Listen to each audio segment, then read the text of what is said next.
అందరికీ నమస్కారం. నా పేరు పవిత్ర. ముందుగా మీ అందరికీ మహాశివరాత్రి శుభాకాంక్షలు. నేను ఇప్పుడు పార్వతీ జనన ఘట్టం అనే హరికథను చెప్పబోతున్నాను. వక్రతుండ మహాకాయ కోటి సూర్య సమప్రభ నిర్విఘ్నం కురు మే దేవా సర్వకార్యేషు సర్వదా యా దేవి సర్వభూతేషు శక్తి రూపేణ సంస్థితా నమస్తస్మై నమస్తస్మై నమస్తస్మై నమో నమః.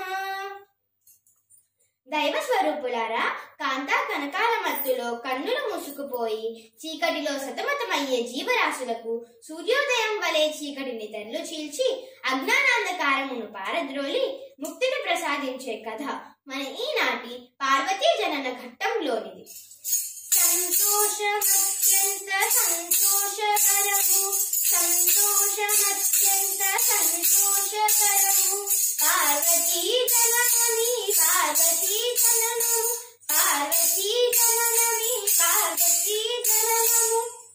ధర్మభూమి అయిన ఈ భరత ఖండానికి ఉత్తర భాగాన హిమాలయ పర్వతాలు ఉన్నతంగా ప్రకాశిస్తున్నాయి. ఔషధ సంపదతో, ప్రకృతి సంపదతో కళ్ళ పండుగగా ఉండే ఆ ప్రాంతాన్ని హిమవంతుడు పరిపాలిస్తున్నాడు. మునిజనులను సదా పూజిస్తూ కన్న బిడ్డల్లా సాకే ఆ రాజుకి అన్నీ ఉన్నాయి కానీ సంతానం లేదు. ఈ బాధ ఆ దంపతులను కరిచివేస్తోంది. బాధను దిగమింగుతూ నిత్యం శ్రద్ధాభక్తులతో వారిరువురు కాత్యాయని మాతను ఈ విధంగా పూజించేవారు. జననీ శివకామిని జయ శుభకారిణి విజయ రూపిణి జననీ శివకామిని. అటు హిమవంతుడు తన ధర్మపత్ని అయిన మైరావతితో కలిసి ఆ ఆది పరాశక్తిని పూజిస్తూ ఘోర తపస్సును ఆచరించగా ఓనాటి శుభముహూర్తాన ఆ లోక పావని ప్రత్యక్షమాయను.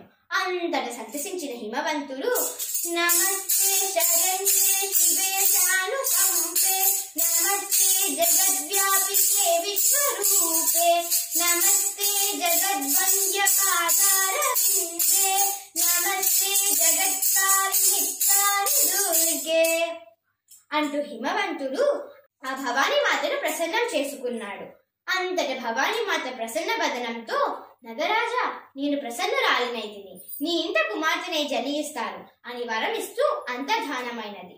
ఈ కథకు ఈ రోజు ఇంతటితో స్వస్తి చెప్తూ మంగళం కౌసలీకాయ మహనీయ గుణాత్మనే చక్రవర్తి తనూజాయ సార్వభౌమాయ మంగళం.